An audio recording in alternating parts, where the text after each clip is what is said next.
tracking the environmental decision-making process from a legal perspective. What are the different clearances which are taking place? 2 is an interface with local groups for advocacy, including sometimes legal action. And 3rd is information dissemination, as Raviji mentioned.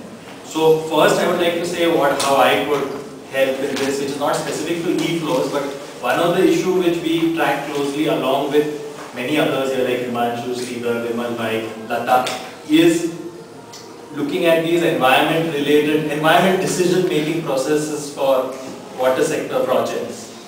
So if somebody needs any help in understanding issues related to like what are the clearances under the Forest Conservation Act, the environmental clearances. Sometimes there are small things which are not environmental flow. For example, there is a provision in the Wildlife Act which says if there is any change in flow of water into or outside a sanctuary due to a project, you need special permission from the Chief Wildlife Warden. So from a legal perspective that way, there are many others here, but I am just saying we follow it. So that kind of a thing we could give support. Then what are the things I am looking at? See, actually many of the larger issues which have been raised here, I have the same concerns, but like I said yesterday, there are a lot of issues which we are dealing with in the real time.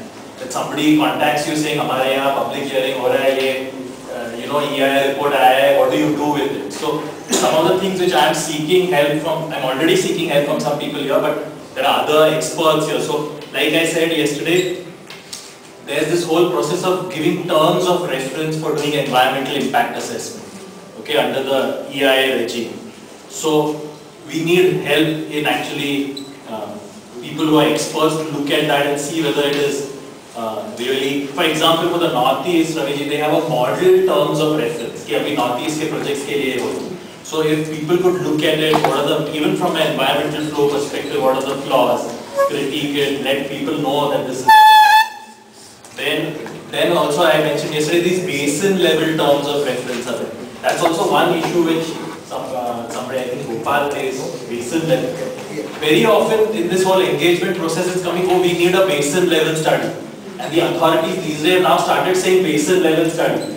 But there is no clarity on what exactly we mean. Some places they've prescribed a carrying capacity study like in the Teesta Basin, maybe that is required there. In other places they're saying cumulative impact assessment study. But in better understanding from people who have expertise in it, in which situation is what kind of study appropriate, what are the basic kinds of things which need to go into it, and who has the expertise to do it, because typically also these days one more response is, oh, who will do it? That kind of a thing is coming even from the Environment Ministry and various things. So this is the kind of thing I was talking about. And one more kind of input is critiquing EIA. Like I was asking her some time back that even in the legal action, like Vimal Bhai will second me, is one of the things where we sort of fall short is getting proper scientific critique from all aspects. So I think this whole environmental, ecological aspects and the environmental flow issues, even if they are not well defined in the Indian context, still there is still room for doing that critique. So that's one thing. Then with respect to this generation of information, there's one thing which based on Raviji's idea also, we're saying that on some issues if we can produce some demystified information. Like for example, a very big issue in the Northeast which has captured even public imagination in a big way is the downstream impacts of that. Now there is a lot of literature out there on the internet or in books, but again help from people who have the expertise to like sort of fine tune. Suppose I was to put together some information, 4 pages thing, inputs on some of these things to fine tune it more. Yeah, like for example, some things are, some of you might say these are obvious, but you need to fine tune them more. Like Raviji was talking about the Dibang project. One dam involves extraction of 32 lakh truckloads of boulders from the river bed.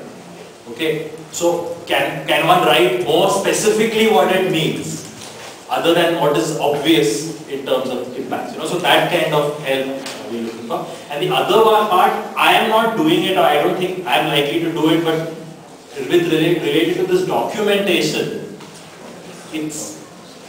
are there good experiences of where good documentation of rivers ecologically and in terms of their usage by people has been done not by scientists alone but by communities. So if you're looking at things are happening so rapidly over there that whether some sort of documentation, some learning, if there are some experiences like good documentation of rivers, I think in the Mekong basin I read some case studies of some good documentation by communities, but if some ideas, then maybe Raviji or something, they are really more in a position in a strong institution locally to do some of these things, but I'm just saying as if some of these ideas could come from. No, one thing has been initiated by Devojit in Kathmandu College. He has Yeah. recorded Subansiri thing. Yeah.